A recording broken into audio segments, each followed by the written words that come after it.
Welcome to the very first upload of 5.5k Tech. Hey you, yeah you, right there sitting in your couch or possibly anywhere else in the world. It's all between you and me. So all SRT phone owners, hang tight because we are about to look into all that's new with the latest update. And if you are in one, follow along to know how Oreo works on a lower mid-range device. So let's get started.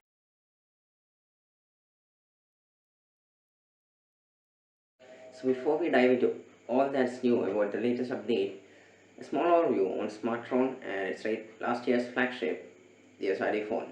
So Smartron is an Indian company. It is an IoT firm based in Hyderabad, backed by none other than the god of cricket, Sachin Tendulkar. And the SRT Phone is said to take inspiration from none other than the Master Blaster himself. Quick specs about the SRT Phone. It features a 5.5-inch Full HD screen, a 13 megapixel and 5 megapixel camera combo. It has the Snapdragon 652 processor, 4 gigs of RAM, 64 gigs of non-expandable storage, and you do get storage by T-Cloud, but more on that later. And it has a 3000 mAh battery. Yeah, I think that covers all the part. Now let's dive right into all that's new to the Oreo update. And now to the latest update. Two things to keep in mind here. This doesn't feature project trouble support, so future updates will not be that quick. And yeah, so if you're into that, you are bound to be disappointed. And the current update is to Android version 8.0.0 and not to 8.1.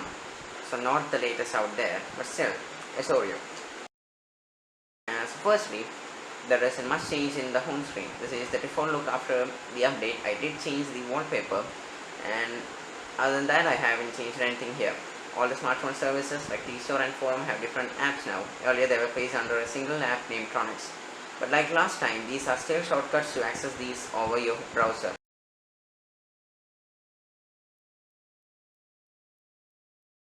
And there's also the Microsoft Office suite. The home screen almost looks like that of stock Android except this button here. The updated version features the new Tronics launcher, and the swipe to the right will get you to the Tronics platform. Or you can actually press that button. And you get something similar to the Google Cards, and your recent activities are listed here. Smartphone has also teamed up with Eros now, so you can stream Eros music and movie trailers for free. And yes, there's also integrated services allowing you to book buses, flights and hotel rooms with Paytm integrated right into it. Many might like this and some may not. I do think it's a really convenient feature, although I haven't tried booking any buses or hotel rooms. There's also Tronics Assistant with voice recognition. It has limited capabilities, but it can book bus trips, flight or hotel rooms. It can give stock market price of companies and answer some very basic general knowledge questions. So you can see it is mostly productivity oriented. But it does recognize my voice very well. You really don't need to talk like a robot for it to recognize. One thing that I found while playing with it is that it actually types in Hindi words when I speak and when I speak Hindi and puts it in English. Yeah, it actually spells the Hindi word in English. And so when I actually sang the song, or at least tried to sing it, it actually put those words in English. I don't know if this was genuinely put by Smartron or somehow came into effect, but yeah, let's see how it works. For reference, I opened the Google Assistant in this phone, and yeah, it didn't recognize what I tried to sign. This would have been a great feature if only if Smartphone allowed searches to be made by the assistant. It also typed in Monglish when I said Malayalam. Yeah, and so I think, and I do think the assistant has great potential in this. I think it simply hears what you say and make words based on how it is pronounced. But yeah, I think it is really useful in searches and all. For if you want to search a particular song's lyrics, you can actually speak that song and tell the assistant to search it. So I think that's very good. I think Google Assistant on the Pixel phones can actually do this, but not in this phone. And yes, Smartphone also says the whole Tronics platform is powered by artificial intelligence, and maybe that has got to play a small part in this. Yeah, but I must say it was great fun playing with it. But overall, I think that it's a very good thing that they have done with the launcher, integrating all those services right at your home screen or just a swipe away from it. And yeah, to the rest of the changes, another change is that now you are able to open the app drawer simply by swiping up from anywhere on the screen. So on Nougat, you had to reach out to the bottom and swipe. So that's a bit of convenience right there. But there is a small glitch that I experienced, that there's always a half a second delay between me swiping up and the app drawer coming up, no matter how many times I have tried. I don't know if you could see this on the screen, but yeah, it's a very small thing but noticeable. The app drawer is more customizable now. You can change its opacity and also the color of the text along with its opacity too. So you can get a completely text-free look in the app drawer if you want. You can also change the icon shape ranging from circle to teardrop, and yeah, that's here. The ambient display has also been updated, where the screen lit up with a black background whenever a notification comes. Now it supports full color, where earlier everything was displayed only in black and white. Obviously, this will drain the battery more quickly, especially since this is an LCD screen, and this might be a privacy concern for some because messages opens up in full, but this is turned off by default, so you don't need to do anything if you don't want it. Now you have these dots indicating notifications, but the ones here aren't actually colored. I saw these little color dots in other phones Oreo version, but I think it's because of the launcher here. These are standard dots, and yes, they show you how much new notifications you have. The notification panel has also undergone many changes. Okay, this theme has been set to light instead of the last version's dark, and I didn't find any settings to change it to dark. And the quick toggles now has only 2 rows instead of 3. I still prefer the 3 rows because I tend to use the toggles quite often, and I tend to use many of them. So yeah, but it's still okay. Yeah, the date is placed just below it, and so is the edit and settings shortcut. There's also an NFC toggle available now, and yeah, this wasn't previously there. And there's also an inbuilt night mode which uses the effect of the screen on your eyes and supposedly give you better sleep at night. Yeah, I do think this is a very good feature built right into the OS. And then there is the ability to snooze notifications, which I think is a very good option. You also have notification settings where you can choose what all notifications you want to see from specific apps. Again, this is something that I think is very good. The whole settings menu have been revamped. It is way cleaner now. There are no black bars on the top now. Everything is organized in such a way that they can be easily found out. For example, the NFC and Bluetooth settings are now placed under the connected devices section, while Wi-Fi and mobile data settings are placed under the network and internet tag. So the side menu is also gone, which was there before. And yeah, the battery settings have also been improved along with the battery saver. And now the status bar at the top changes to red when the battery saver is on. Earlier it used to be orange. Not hugely significant in any manner, but thought I'd tell it anyways.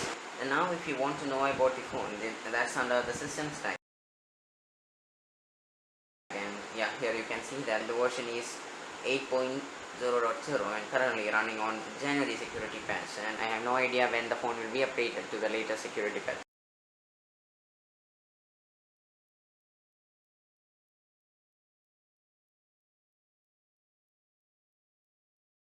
Also, Google Play Protect is built right into the settings.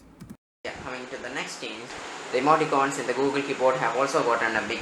They are circular now instead of those tiny blobs. Some like it, while others miss those blobs.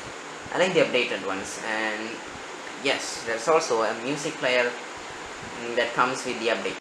Yes, this phone was launched without a music player, letting me to use the Google Play Music to hear all my offline musics. But when it came with full colors, the star being the equalizer built in.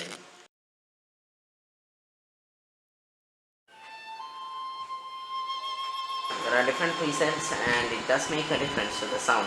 Everything is more pronounced and cleaner. You can also have a custom sound profile. There's also a bass boost setting. If you have a headset plugged in, you can also tweak the surround sound along with the bass boost. Overall, I think it's a very impressive thing that they have put in the music player. Speaker quality has also been improved marginally, but it still distorts at higher volumes. The color of the music player in the notification panel does change with the song you are listening if you are streaming via Google Play Music or via Spotify. And now to the downsides. So my only real grudge with this update is about the gesture in the fingerprint scanner. So earlier there was 2 options of gestures in fingerprint scanner to switch off the device. So the first one was to long press the device to switch off, and the second one was to double tap the device. So the first option, long pressing the fingerprint scanner to switch off the device, was in an ideal way, because most of the time the fingerprint scanner is a natural way to rest your index finger and you will switch off the device accidentally. So I used the second option, which was to double tap the device to switch off the device.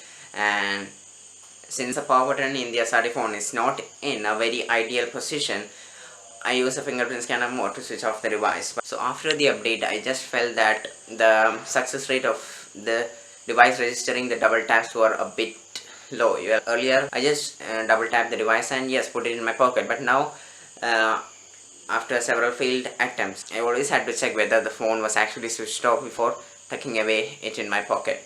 So yeah, I think that's a bit of a problem that actually came after the update. So earlier, before the update, it used to work fine, but after the update, yeah, it works like 75 to 80% of the time. The rest of the time, coming to the next problem, the SRT phone features Qualcomm 652 system on chip and built on the 28nm architecture, and because of the architecture, the transistor size being a bit too long, heating is bound to happen. And yes, the new update didn't bring any changes in that. It is not like a dangerously hot level or so, but you surely feel the heat with this one. And yes, the updated version is Oreo version 8.0.0, not to 8.1, so it's not the latest out there, and it's still running on January security patch. This is April, and I really don't know when it will be updated to the latest security patch. And one of the biggest disappointments with this update is that the camera on the SRT phone wasn't up to par with the rest of the devices, and the new update did nothing to improve that. Okay, it's absolutely usable, but you know, comparing it to the Redmi Note 4 or the very good camera of the Honor 6X, which were two of its main competitors in the price bracket, well, it isn't there to compete. Well, the competition has much more to offer. Different camera seems okay though. Yes, there's no visible improvements in T-Cloud, smartphone's cloud service, which is supposed to give unlimited cloud storage. But let me say that it's not the smoothest experience. It takes a whole lot of time to even load the uploaded photos or other files, and maybe it's because of my slow internet connection. The downloading and uploading also takes much time. I think I probably won't use it anymore. And yes, I heard so many people on the forum talk about the Tronix launcher's battery draining issue. Many people have reported that the Tronix launcher consumes too much of their battery. The battery consumption of the Tronix launcher is just a bit too much. If you are experiencing that, you could use a new launcher, and I think most of the users in the forum actually uses a third-party launcher. And me myself, 3 weeks or so, I went back to the Microsoft launcher, which is my go-to launcher. Yeah, the Tronix launcher is very good, but then I really don't use those integrated services, and the Tronix Assistant was something that I was really interested in, but then its capabilities are very less, at least as of now. And that brings us to our next point. So when the SRT phone was launched, Smartron actually promised an exclusive access for an upcoming IoT platform. And if the Tronix launcher and the Tronix Assistant are the only things in their IoT platform, because yes, they said they will be bring more products and more updates in this year, but it's still not there, and it has been close to 1 year after this launch. Well, I myself am a bit disappointed. I do think that all the services on the Tronix launcher will be updated. Until then, their IoT platform, their promised IoT platform, isn't there. Yes, coming to the next issue. I experienced this glitch where the entire notification panel was actually shifted upwards. I experienced this only one time. Yeah, I don't know why it happened. And yes, there was one time where there was like an entire slowing of the UI, but I wasn't able to catch this on camera. One other major fix with this update is that before this update, the phone used to reboot on its own, especially when using the camera app. So now that has been fixed. I haven't experienced any such issues the time that I have been using, and yeah, so thumbs up for that. And with that, I think I have covered almost all the points regarding the latest update, and overall I would say that it has been a pretty good update with some disappointments.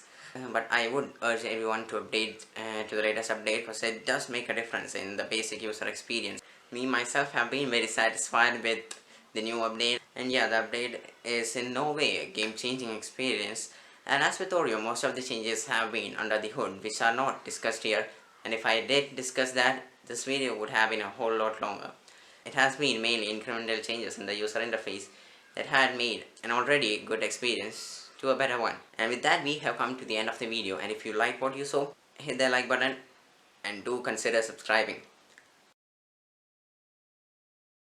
Now you might be thinking, who is this guy? What's he gonna do with 0 subscribers and just one video? Well, my friend, Rome was not built in a day. And I've heard of that guy whom everyone was impressed by just because he was the first one to put forward his leg with that monumental feat. Now you can be that guy.